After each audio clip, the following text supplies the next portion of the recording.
Hey everyone, so this is just gonna be some, I guess, After Effects inspired transitions. Some of them are effects and some of them are transitions. It's just the mix, I guess. And there's a few in here, so I hope you enjoy it. I tried to slow it down this time since in my last video everyone was like, it's too fast, so I tried slowing things down this time, and if it's still too fast, you can always slow it down manually in the settings. So yeah, I hope you enjoy this.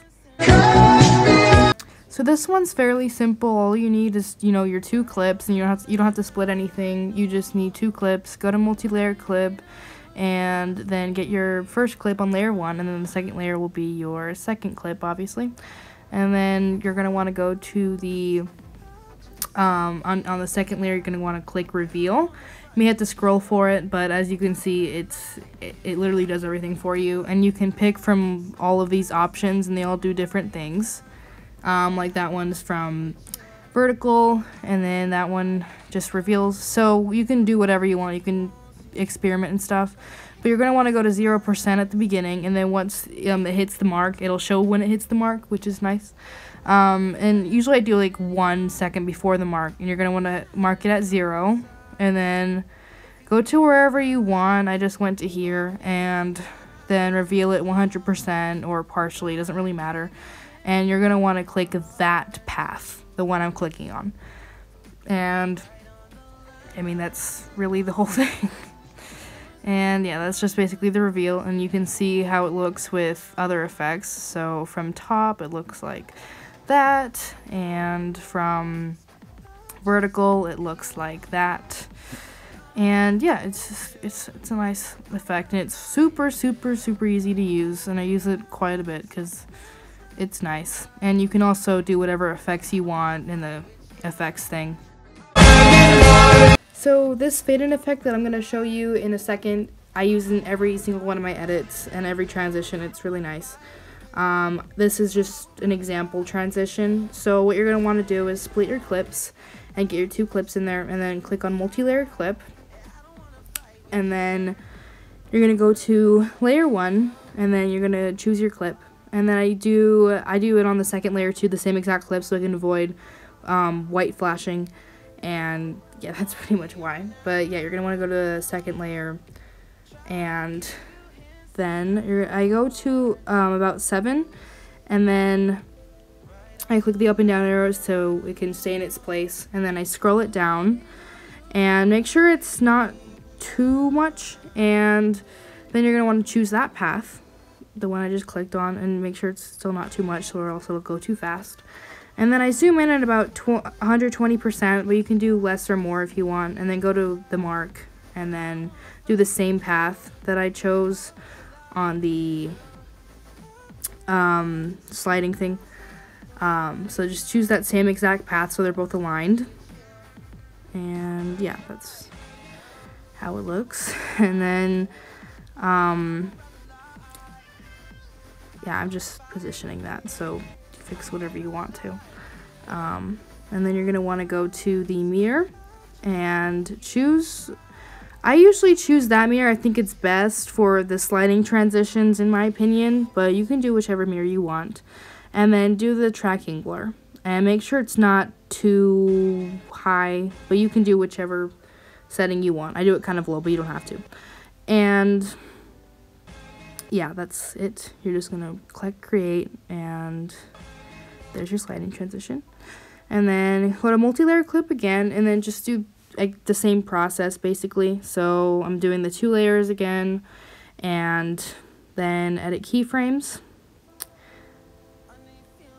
And then here I'm just scrolling up this time, obviously.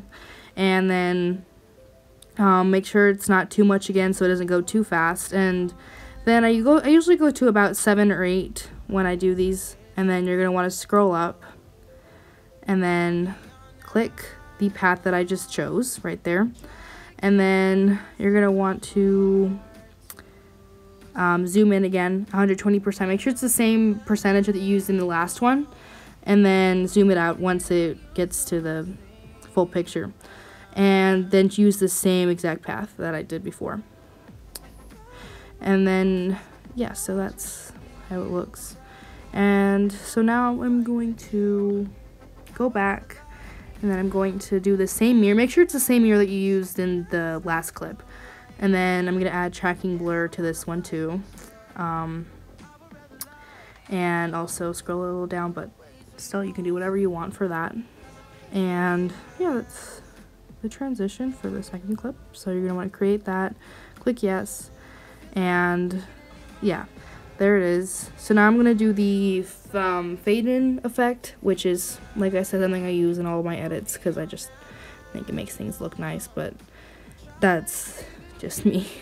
So now you're going to want to go to the second layer and then go to color up there, and then you're going to want to choose just black. And then you go to edit keyframes, turn the opacity to 0 at the beginning, and then you can start whatever you want. I just started at 0.6. And then you can just make sure it's not pitch black or too dark. So I just went 35% for that one. And then I do any of those paths for this part, depending on how short the clip is. So I just did that path for this one. And it just depends. You can choose whatever. So do yes. And then now that you're on the second clip, you're going to want to just do the same process again. So you're going to want to do the first layer and do the clip you just edited, and then the second layer will be color again, and it's going to be black. And then make sure it's the same percentage that you were doing last time, so it's 35%. And then I just went to 0.8 for this one, and choose any of those paths that I'm choosing. Like, see, I'm just experimenting with those. Make sure it's just one of those paths, and yeah. That's pretty much the transition. And then something else I like to add, it's just a little touch, you don't have to, is glow on these, and they automatically fade out with the black. So make sure it's not too high, so I just did a little bit of glow. And as I said, I add this to all of my edits. And then you're going to want to do it for the second clip and the first clip, both of them. And yeah, that's just a little touch that I add. Just make sure it's not too high. Create, and yeah, that's the transition.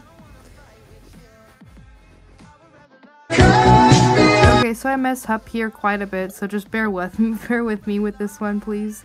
So just take your 2 clips. You don't have to split anything again. So you just need 2 clips, and then first layer is going to be your first clip, and then second layer will be your second clip. And for I'd like to add a mask for these ones just to kind of convey the focal point, and so like both clips fit, especially for this size canvas.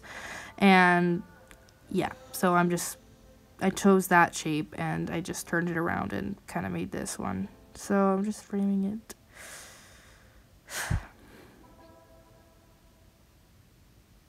And then you want to go to your second clip and do the same thing with the same shape. Just turn it around and then do whatever shape you want with it. Just do the focal point of the picture, I guess. And yeah, then you have those 2. So you're going to want to go to the first layer first and go to edit keyframes. This is where I mess up a little bit because I kind of mess up when I do this effect even when I'm actually editing. So you're going to want to make it scroll all the way up, and then it'll scroll all the way down wherever you want to. I just did where it hit the mark. I think it's best there.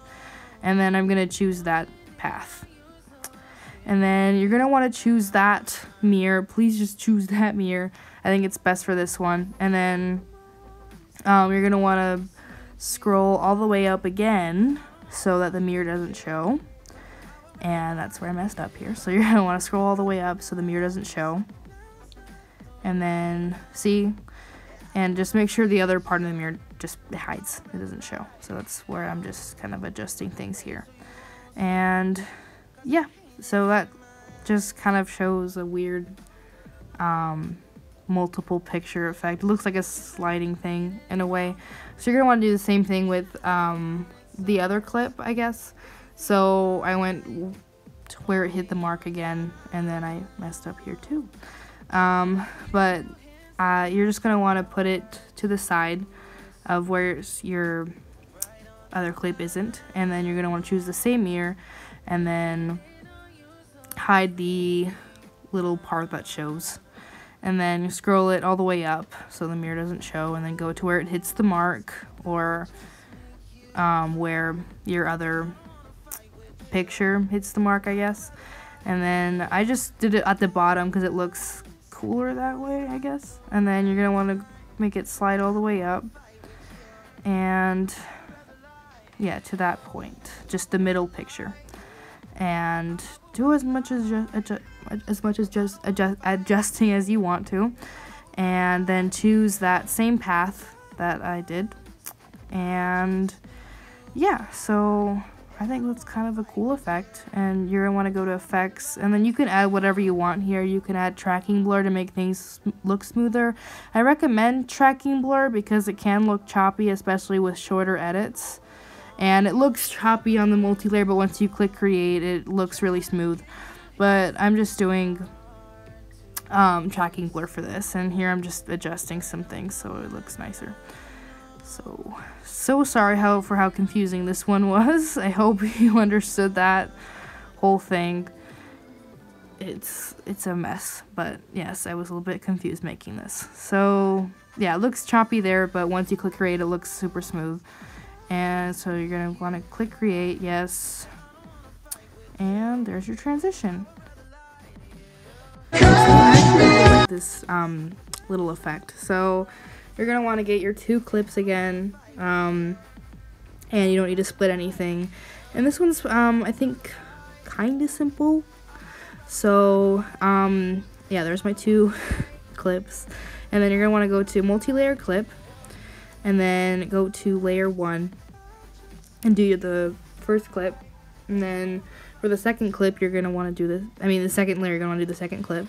So for this, you're going to want to go to where it hits the mark, and it shows right there. I think it looks best if it hits the mark there. And then you're going to want to make sure it stays in that place so it doesn't move when you slide it. And then you're going to want to slide it to, it can be either the left or the right. I did the right for this one so it could show more Noelle's face. And then you're going to want to choose that path that I just chose. And it makes things look really nice. So yeah, I was just clarifying there because I realized I went too fast there. So choose that path. I choose that path for basically everything. It makes things look nice. So you're gonna want to go to the you're gonna want to go to the second layer, and then make sure it just it's not showing that picture for the time being. And make sure it's just not showing the entire time. And then once it hits the mark, and where the picture hits the mark as well, you're going to want to slide the picture to there and make sure nothing white is showing. And then I added a mask here so we could show more of Cody's face. And you can do this if you want. You don't have to. I just did it so it looked better. And yeah, so I just trying to adjust this. It takes me a minute.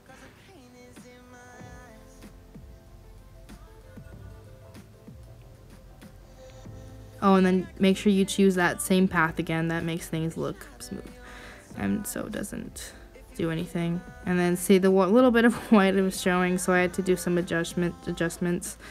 And yeah, so I was confused here. Sorry. So go to, if that happens, go to the second layer and make sure that it just aligns. You just do it manually, I guess. And so that's just what I'm doing here, making it more on the picture, I guess. And then right here I saw where it kind of made that effect, and so I just there's just the fix. So sorry if that happens. This is kind of confusing. And then you're gonna, I usually go to effects, and you can do whatever you want here. You can do, I always do either outline sharp or tracking blur, and then I choose white for this, and it kind of looks like a little collage thingy, I guess. Or you can do tracking blur. I usually do tracking blur if it's on a short clip, but in this case it's kind of long, so it doesn't look too bad without tracking blur, but it does make things look super smooth. And I usually just add this to one clip, and if you're gonna do the outline chart, make sure you do it on the second clip so it shows. And yeah, but you can do whatever you want, it's your edit. And yeah, that was pretty much it for this transition. So I just went with outline sharp here. Sorry if that was kind of confusing. But yeah, just make sure you create the clip, and then there it is. This one is extremely simple. So all you're gonna need is one clip and no splitting. So you're gonna want to go to multi-layer clip, and then I just do both again to avoid the white flashing. Go to edit keyframes, and then go to where it hits the mark. It usually looks best there, and then you're gonna want to make sure it stays at size 100.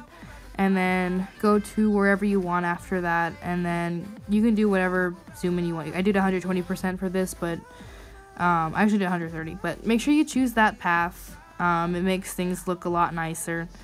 And then just do some experimenting with how much you want it to zoom in, and you can do 140, 130, whatever. It just depends on how short the clip is, I guess. So for this, I just did 130%, and then I wanted it to focus on Noelle's face, so you can always use that little thingy and make sure it does that. So yeah, that was pretty much it. I hope that wasn't complicated.